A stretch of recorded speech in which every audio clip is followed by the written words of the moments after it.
이 새벽에 우리에게 주신 하나님의 말씀은 창세기 39장 7절부터 18절까지의 말씀입니다. 한 목소리로 함께 봉독하도록 하겠습니다.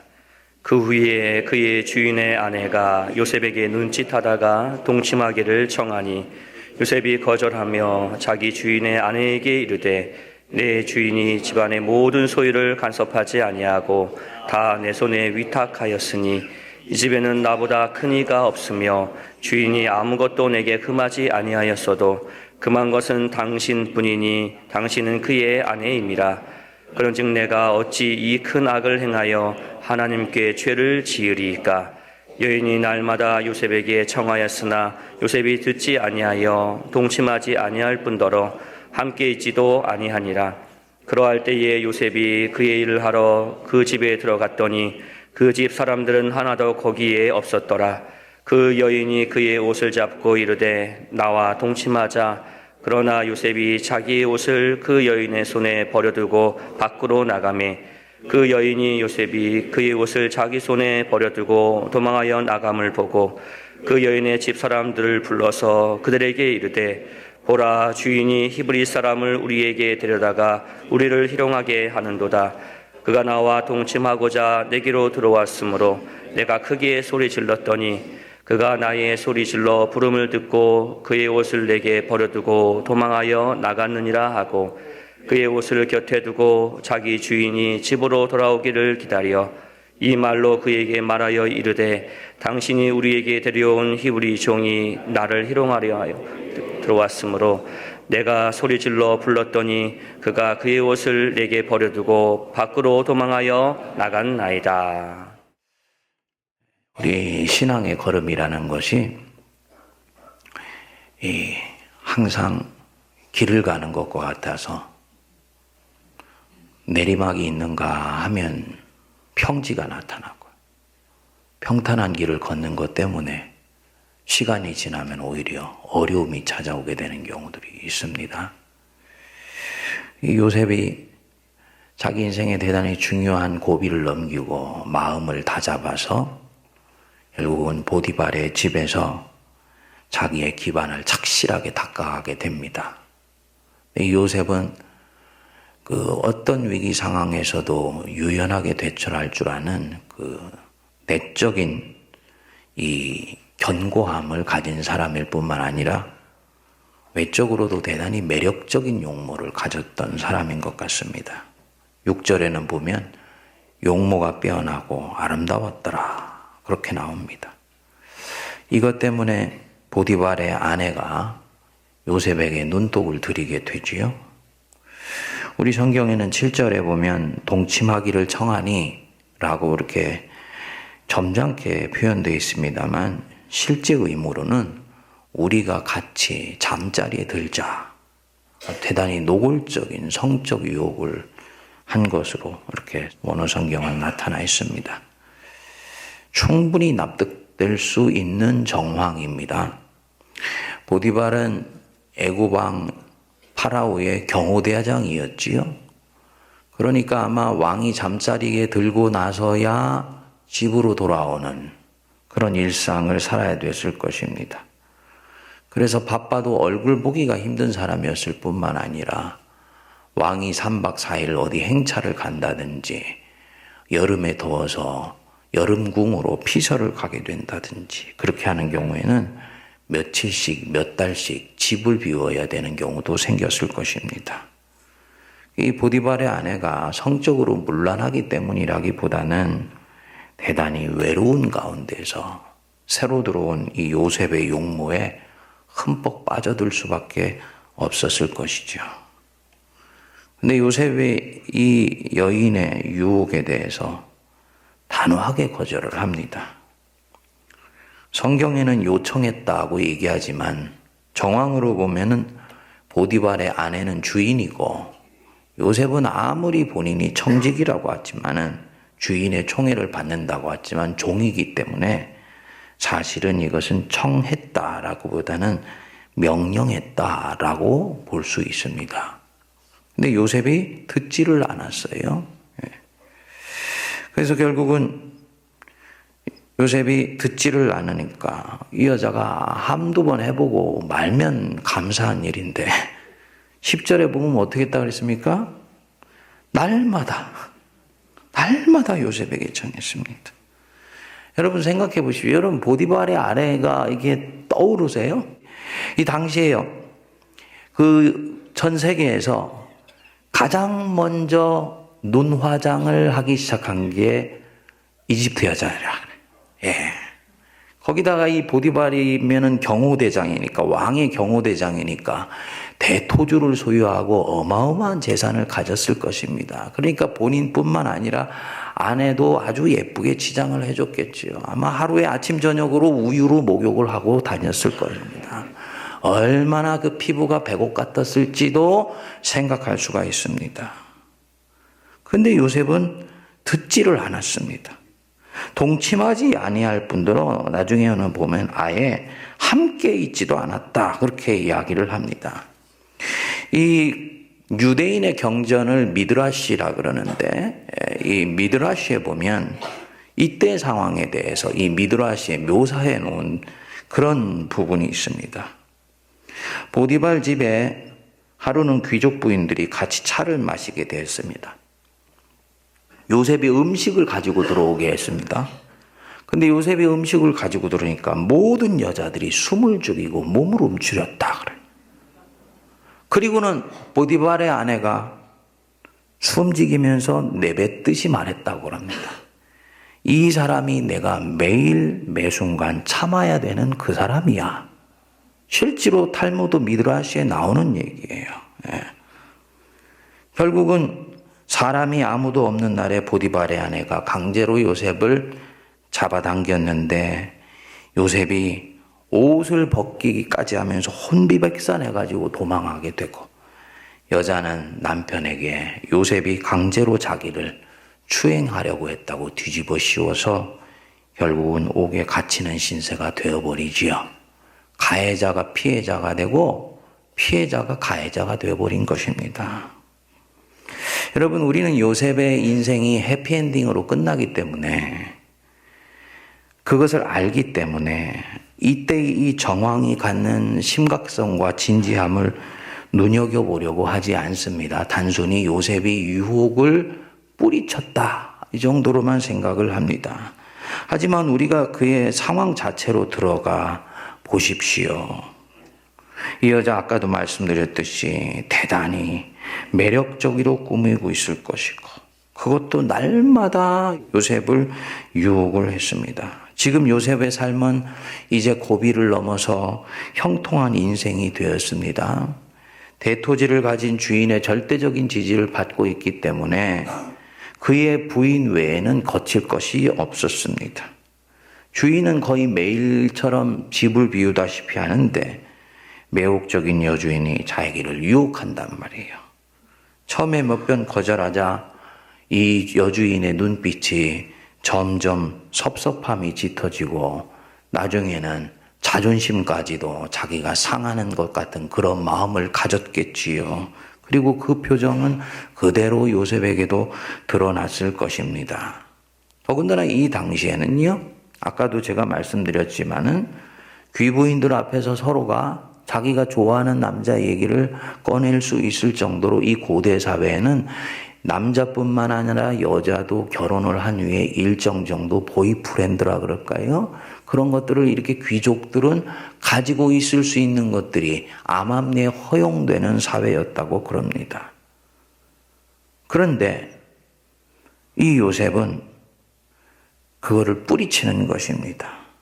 받아주면 보디발의 집에서 전권도 누리고 성적인 욕망도 채울 수 있고 주인의 아내 마음도 갖게 되니까 탄탄대로일 것인데 요셉은 뿌리칩니다.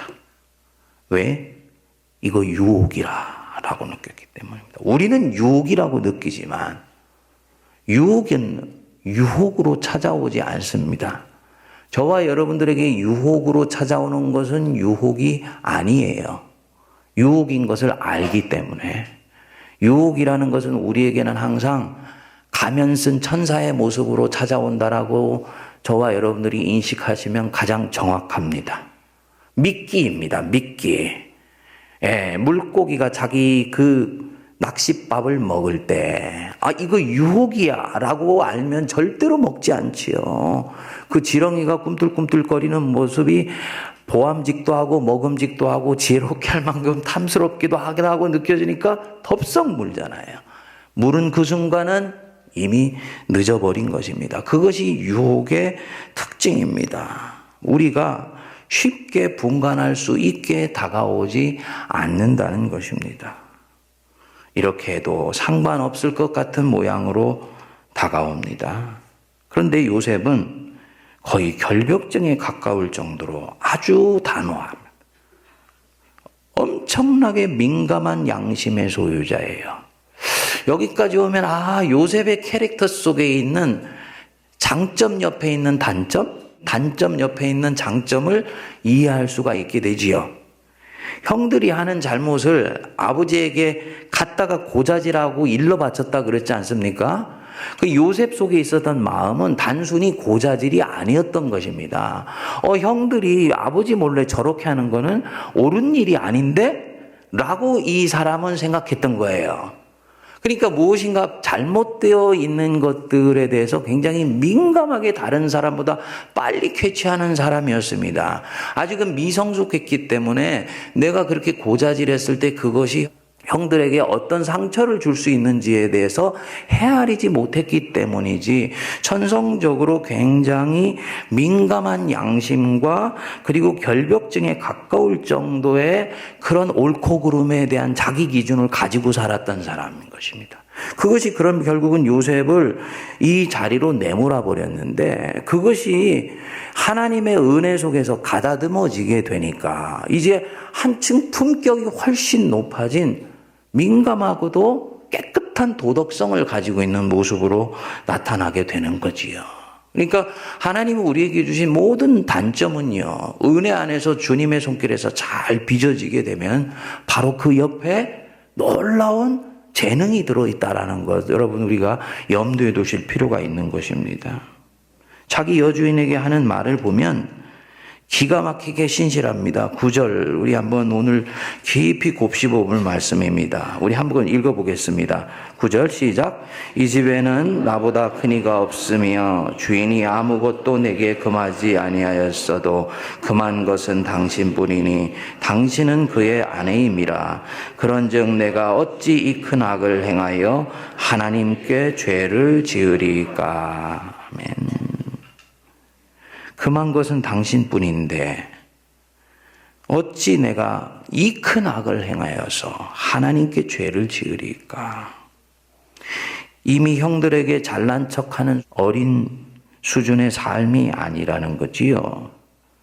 요셉은 지금 당시에 이집트 사회에 살고 있었던 사람들과는 전혀 다른 기준과 가치 속에서 자기의 삶을 살아가고 있었습니다. 요셉에게 있어서의 자기 삶의 기준과 잣대와 목표와 표대와 가치가 무엇이냐? 하나님이에요. 하나님. 하나님 안에서 자기의 존재 의미를 찾고 있는 사람, 이게 요셉입니다. 제가 이때까지 구약에 나오는 족장들의 삶을 얘기를 하면서 하나님을 얘기할 때 처음으로 가치라는 말을 여러분들에게 썼습니다. 가치라는 말은 윤리에서 쓰는 말입니다. 신앙이 내재화되어서 그의 삶을 움직이는 기준과 잣대가 될 때 그것을 가치라고 이야기를 해요. 요셉의 인생에서는 보면 거의 완벽에 가까운 신앙을 가지고 있었는데, 어린 시절에 그야말로 뭣도 모르는 시간을 제외하면 완벽에 가까운 신앙을 가지고 있었는데, 놀랍게도 요셉의 인생 속에서는 자기 조상들 되는 족장들하고 달리 한 번도 하나님을 만났다는 얘기가 없습니다. 야곱이 몇 번 만났다고요? 7번 만났어요. 아브라함이 6번을 만났습니다. 근데 이삭한테도 나타나셨죠. 근데 요셉의 인생에서는 하나님이 꿈에 나타나서 그에게 말씀하셨다든지 직접 현현하셔서 말씀하셨다든지 이런 얘기가 한마디도 나오지 않습니다. 그냥 하나님이 요셉과 함께 하심으로 그가 형통한 사람이 되었다. 무엇을 얘기를 하느냐면요, 족장의 믿음의 계보에 4대째 오니까 이제는 이 신앙이 내재화되었다는 얘기입니다. 하나님이요, 바깥에 계신 분이 아니라 내 안으로 들어오셔서 내 머리에 박히고 세포에 박히고 행동에 박히고 사고와 가치 속에 탁 박혀 있어서 하나님이 나타나실 필요도 없이 하나님 뜻대로 하는 사람이 되었다는 거죠. 할렐루야. 이 가장 하나님이 기뻐하시는 신앙이에요. 네? 기뻐하시는 신앙이에요. 제가 가끔씩 여러분들한테 하나님이 저에게 이렇게 말씀하신 부분이 있습니다, 이런 얘기를 제가 한 번씩 하지 않습니까? 성도님들 중에서는 그것 때문에 기죽는 분들이 계시다고 그래요. 목사님 어떻게 하면 그런 거 들을 수 있습니까? 여러분, 안 들어도 할 수 있는 분이 가장 고수입니다. 저는 일대이기 때문에 그걸 들어야 한 걸음을 내딛는 거예요. 안 들어도 주님 뜻대로 할 수 있다면, 주님이 다른 데도 나타나시기 바쁜데 그분한테 나타나실 필요가 없기 때문에 신앙이 내재화되었기 때문에, 신앙이 가치가 되었기 때문에, 하나님이 가치가 되어 있으면요, 이 사람은 신앙과 윤리, 믿음과 도덕이 분리되지 않지요. 아주 가장 하나님이 기뻐하시는 사람이에요. 보지 않고도 믿는 자가 복이 있는 사람이다. 바로 그 믿음의 수준에 이른 것입니다. 이거는 한데 이루어지는 일이 아니에요. 제가 볼 때는 한데 이루어지진 않아요. 내가 한 3대, 4대는 가야지 엄청난 믿음의 거장이 나온다 그래요. 이 조상의 기도의 공력이라는 것이 굉장히 중요합니다. 좀 사이드 얘기입니다만 저는 그런 면에서 조상의 기도의 공력이 없지 않습니까? 누가 기도해 주셔야 돼요? 여러분들이 기도해 주셔야 돼요. 이상학 목사를 위해서는 여러분들이 기도해 주셔야 돼요. 왜냐하면 제가 주님 앞에서 잘 되는 것은, 형통하는 것은 세문안교회가 형통하는 것, 하나님의 나라가 확장되는 것과 직결되어 있는 것이기 때문입니다. 참 담임 목사가 교묘하게도 얘기를 근데 맞는 말씀이지요? 네, 맞는 말씀이에요. 바로 그 요셉이요, 이 삶을 살아가고 있습니다. 하나님이 자기 존재의 의미고 가치입니다. 그래서 지금 이 순간 당신을 내가 손에 쥐게 되면 내게는 내 마음속에 일고 있는 모든 미혹과 혹시 내가 이것을 거절했다가 어떤 일이 생기면 어떻게 할까 하는 염려와 두려움들을 일순간에 정리해주고 내가 보디발의 집에서 안전한 삶을 살아갈 수 있을 것 같은 그런 마음으로 안착시켜주는 것이지만은 사실 그것은 내 주인에게, 나를 믿어준 보디발이라는 주인에게 범죄하기 이전에 나의 하나님께 죄를 짓는 것이다. 그리고 여기서 이 사람의 결정이 일어나게 된 것입니다. 이 요셉은 전혀 다른 가치와 신념을 가지게 된 것입니다. 그리고 이것이요, 애굽 사회는 이후에 가면 엄청난 축복으로 나타납니다. 하나님 앞에서 내가 살았다는 그 자체가 요셉한테는 중요해요. 이게 중요해요. 하나님 앞에서 살았다는 그 자체로 주님, 저는 만족합니다. 이 믿음에까지 이룰 수 있는 저와 여러분들이 되시길 바랍니다. 우리는 내가 어떻게 하면 살아남을 것인가? 어떻게 하면 지금 좀 더 편할 것인가?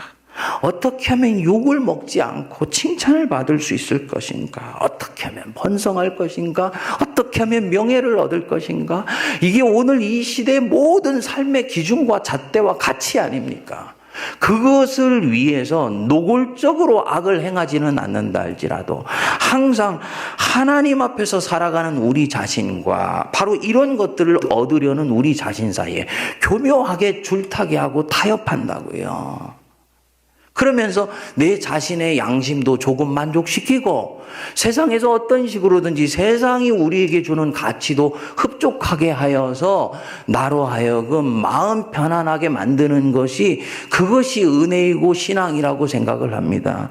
성경 속으로 노골적으로 진지하게 들어가 보면 성경은 우리에게 이중지대라는 걸 허용하지 않습니다. 성경 안에는 회색지대가 없더라고요.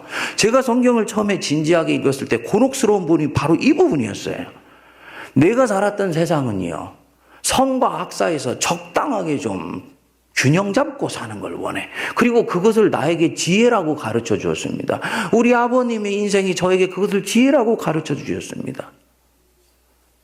의로운 일을 행할 때에도 그 의 자체를 행하기 위하여 약간의 다른 사람이 볼 때는 고개를 가로저을 만한 것들을 하는 것들도 대의를 위해서는 용납하는 것이라고 배웠습니다. 그런 성경 안으로 들어왔더니 그게 허용이 안 되는 거예요.